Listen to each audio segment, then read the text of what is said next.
meninos! Estou aqui mais uma vez agora na aula de ciências, tá bem? Iremos dar continuidade ao conteúdo e hoje nós iremos iniciar o capítulo 7. Vamos falar sobre os inúmeros tecidos que tem no nosso corpo, tá certo? Iremos falar sobre as suas características, as suas funções, onde eles são encontrados e também iremos resolver várias atividades para fixar bastante o conteúdo, tá certo?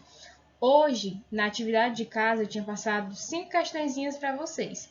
Ao final desse vídeo, eu resolvi 3 para a gente fixar o conteúdo direitinho. Então, fica basicamente que 2 questões para casa, tá bem?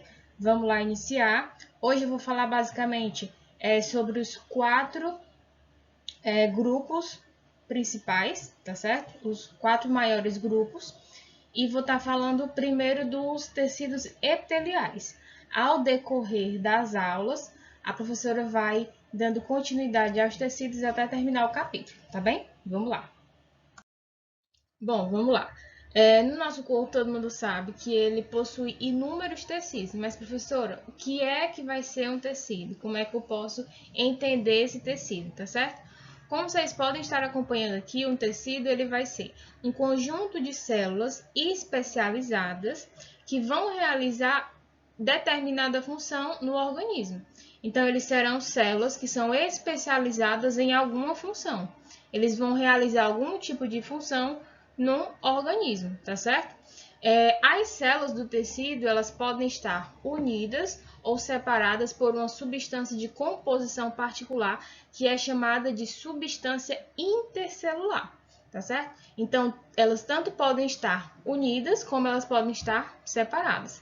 Professora, existe a chamada histologia. A histologia é o estudo dos tecidos e o diagnóstico de diversas doenças que podem acometer essas estruturas.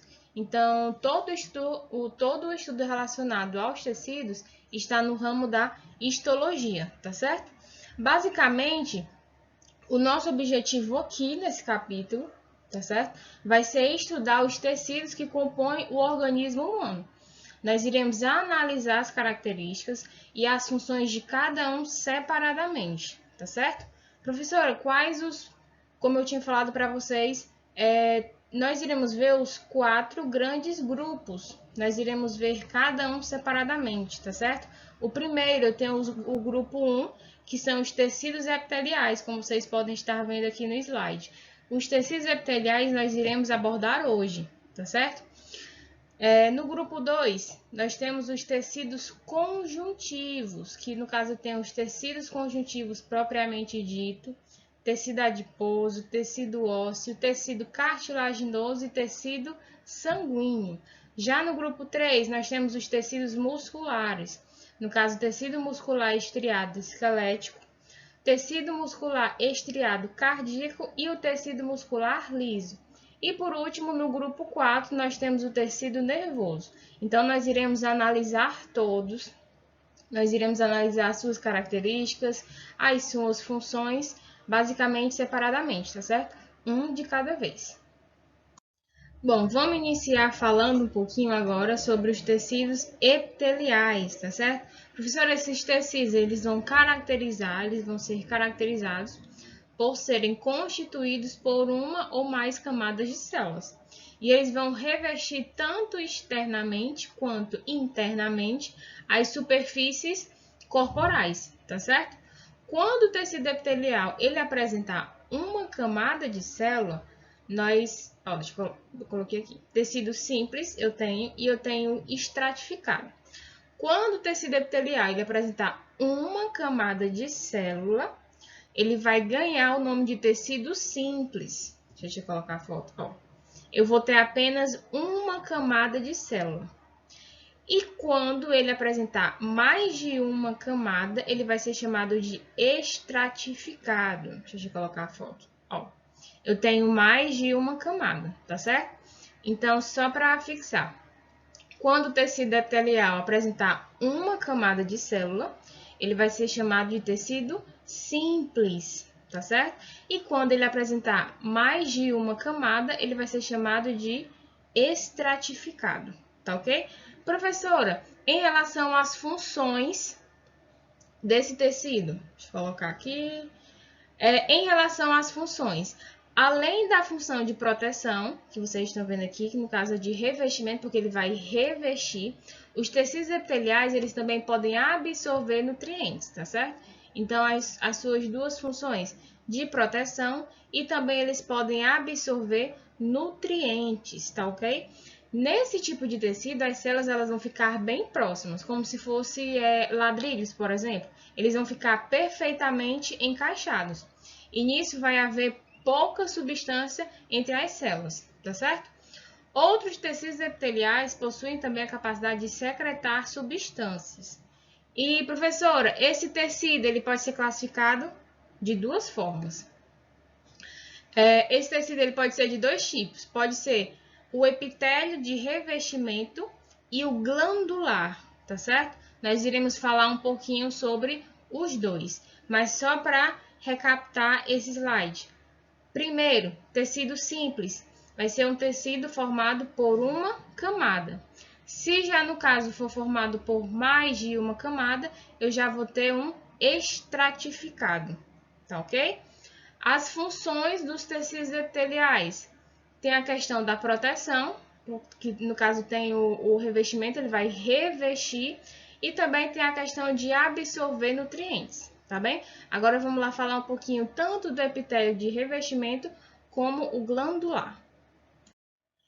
Bom, em relação ao epitélio de revestimento, que é um dos tipos dos tecidos epiteliais.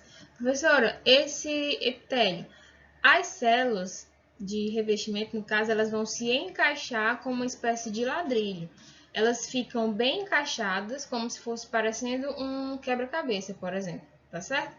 Esse epitélio de revestimento, ele protege, deixa eu passar aqui, ele protege contra a ação de micro-organismos e também a perda excessiva de água. Porque já que essas células elas ficam juntas, elas vão formar uma barreira protetora, tá certo?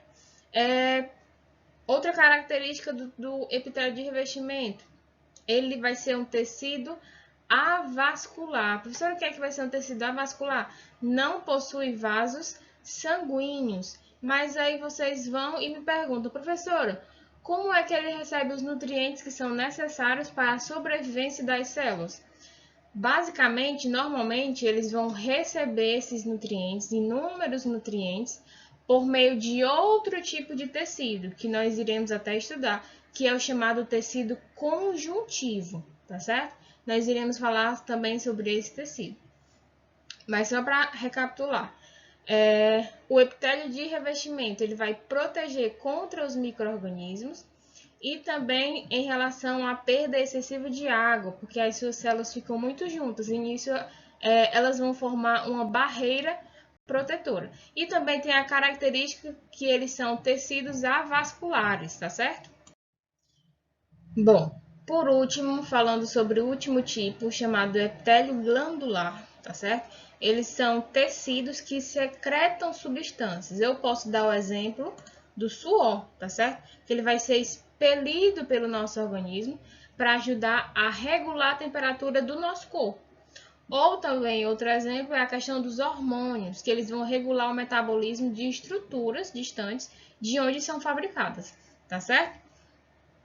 Professora, deixa eu passar aqui. Essas células, elas vão ser compostas, tá certo? As células que vão compor esse tipo de tecido, elas são especializadas na produção e liberação de substâncias. No caso, nós vamos falar aqui um pouquinho sobre três. As primeiras são as chamadas de exócrinas. Vou colocar os exemplos aqui. Pronto. Professora, as exócrinas são glândulas que produzem substâncias que podem ser liberadas para fora do corpo.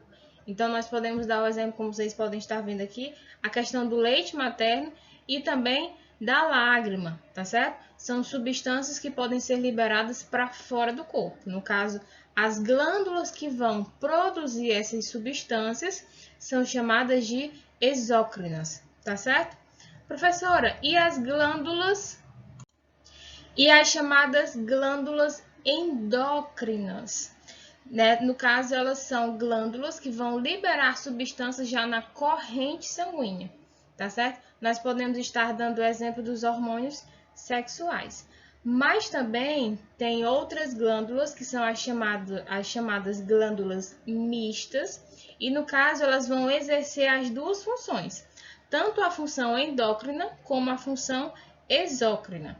E no caso essas glândulas, elas tanto podem ser chamadas de glândulas mistas ou de glândulas anfícrinas, tá certo? Possui esses dois nomes. Vamos lá resolver agora as questões, tá certo?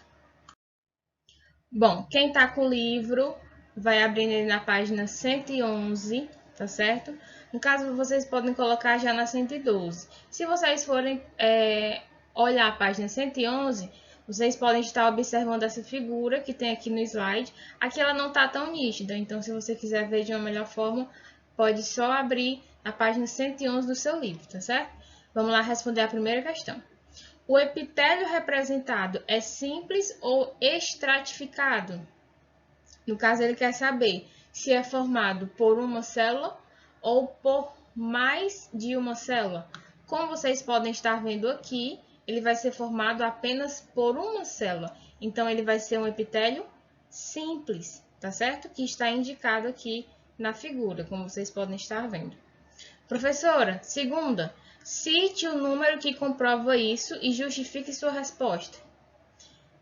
O número que vai indicar essa minha afirmação vai ser o número 1. Porque o número 1, vocês podem estar vendo melhor no livro de vocês, ele vai ser constituído apenas por uma célula. Então, no caso aqui, cite o número que comprova isso e justifique sua resposta. Você pode colocar o número 1 indica, aí você coloca aqui porque ele possui, no caso, ele indica uma camada de células, tá certo? E já na terceira, ele pede, cite um local do corpo humano em que esse epitélio é encontrado. Nós podemos encontrar esse tipo de epitélio nas paredes dos vasos sanguíneos, tá certo? Então, a tia resolveu a primeira, a segunda e a terceira questões simples, rápidas, tá certo? Aí fica para vocês para casa só a quarta e a quinta questão, tá certo?